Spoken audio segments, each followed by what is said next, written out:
It doesn't seem like long since the start of spring, but at the same time, it feels like forever. Bealtaine is always a long time coming. We emerge from that winter at Imbolc and we're always ready for new growths right away. But really, what we see are the stores of winter being used up. The early risers and plants who take their chances and use the energy they saved to get a start on growth. Bulbs and perennials who brighten up our spring days. By now, farms and fields are busy with animals and the noises of lambs and calves and other creatures. And spring can still be a lean time. By the time May arrives, you'll know that growth has started in earnest at least.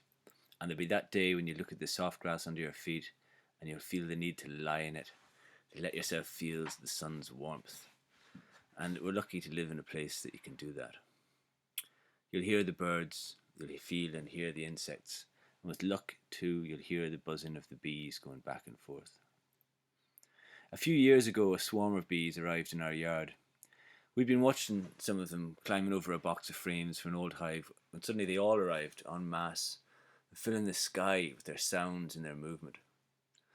Then slowly they began to move in, shrinking backwards from being everywhere to being just a box on a table, and suddenly full of life and promise. It's a bit early now for swarms at this Bealtaine Eve, but the summer always brings that promise of new growth and transformation. It's part of the cycle of every year, and in this part of the world, it's vital. It's where we get our energy, it's where we get our food and our fuel for the winter ahead.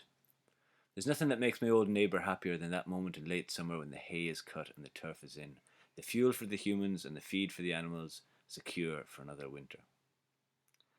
There's pressure in that cycle too.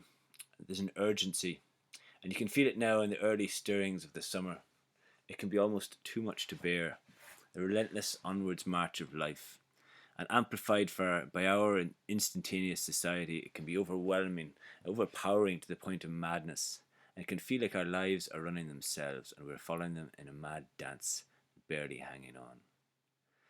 Modern society tells us to control, to organise, to manage things better. And it's the same lessons it tells us to take with nature. But maybe instead of control, we need to listen. The cat, the bees, the sheep in the field, the old ash tree, what do they feel? There are scientists who are working to shift our understanding of plants to make us try and understand their intelligence, to see how special they are. Everything on our planet, almost all life, depends on the process of photosynthesis that plants, not animal cells, have mastered. Plants have shown the capacity to plan ahead, to communicate with one another using fungal and hyphal networks. Perhaps there's a consciousness in nature that we don't fully understand or hear, or which is drowned out by the noise we make ourselves. Can I listen to them? Can I ask the bees? Can I ask the land? In many indigenous traditions, we're surrounded by animate objects. Rivers, plants, lakes, mountains are not inanimate its, but they're kin. They exist in and for themselves. And if they're kin, they're generous kin. Because nature is abundant and will give and give year on year. Maybe we need to listen to the land, to the plants, to the parts of nature still able to communicate to us. Maybe we need to relearn that language. The land is singing or screaming or shouting or asking for something, and we can't hear or see it, and let alone listen. And how can we listen when so many of us have to work so hard to fulfill so many of our basic needs? Just to make sure our people are fed, our shelters warm, our children cared for, we're running because the forces which supply those basic needs are far beyond our control. They're distant from us.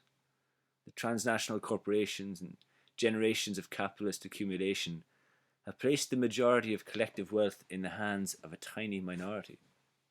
That's the root of the real system that is out of balance. When we've no sovereignty, no autonomy over our food, our shelter, our communities, and when profit is master over need, how can we be expected to listen to the land? How can we be expected to find the balance?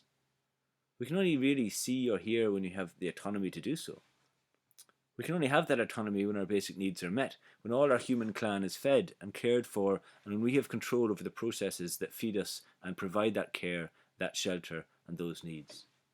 That's the deepest wound in our society, the inequality. And it's reflected in the deepest environmental wounds. It's the same banging drum that drives that inequality onwards, drives the destruction of our natural world. When you look and you learn about the complexity and diversity of life, about the potential of the land, looking at our countryside can be painful. And you'll see the places where life struggles with our awkward and blinded hands. So many fields are sown with ryegrass and fed with artificial fertilizers, corners sprayed, and every last inch shaved to the quick for silage. So much of the country a monoculture of grass to supply agribusiness interests and industries that care little or nothing for farmers and less for the land. There too is a system out of balance. But there too is great potential, because the land can provide. It can provide all we need: energy, water, nourishment, shelter, healing, wisdom, ancestors, and maybe even a grave.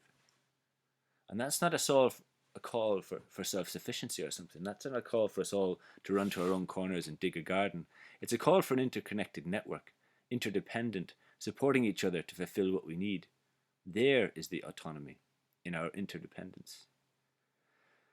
A few years after the first time the bees came to our yard, another swarm arrived. This time I walked out into the middle of them, through them. I stood there with them. Their focus was so clear, so absolute. I was just a rock in the river they flowed around. So many single creatures, with one unified purpose, working towards the same goal. Now I know that humans are not bees. We're not a hive. We're not as interconnected and single-minded as the bees. But we are social animals, and we only ever really achieve things worthwhile when we come together. We change our society, we change our mentality. We've been sold the idea that it is individuals that are the most important, that competition between one another is how we evolve, how we move forward. But there is more to evolution than competition. It was Kropotkin who said that what defined humans, what made us special, what gave us an evolutionary edge, was not our tendency to compete, but our capacity to help one another. Mutual aid, not competition, is what helped humans through the past. I think it is what will help us get through the future too. And what would the bees think looking at us? Every individual struggling to build an entire hive on their own, small groups struggling for resources, and a few bees amongst all the rest sitting on stores of honey that would keep the entire population fed for hundreds of years, for 1,000 bad summers. They see us running back and forth, giving our hard-acquired pollen and nectar to others so they can give us food, so they can give us a place to sleep, so they can take care of us when we're sick or provide us with other things we need. They see huge energy and effort and industry, which seems to be eroding the very basis of the things we need to survive. One bee on its own can achieve very little. It's defined by the other bees around it, by the collective. So are humans, and we're all dependent on one another, on each other's happiness, even as we each single-mindedly pursue our own. So much of human life is just a lottery of circumstance. We're all born with the capacity to be good, act well, to contribute to society. No one is any better than any other. You, listener, are no better than the people in the deepest, darkest prison. We're all human. It's the first and last thing we share. That cult of individualism is a burden, as it prevents us being humble enough or trusting enough to really work together, to commit to one another. And the last year has been hard, but it's also shown us the potential we have for solidarity. It's shown us how far we'll go to protect the vulnerable amongst us.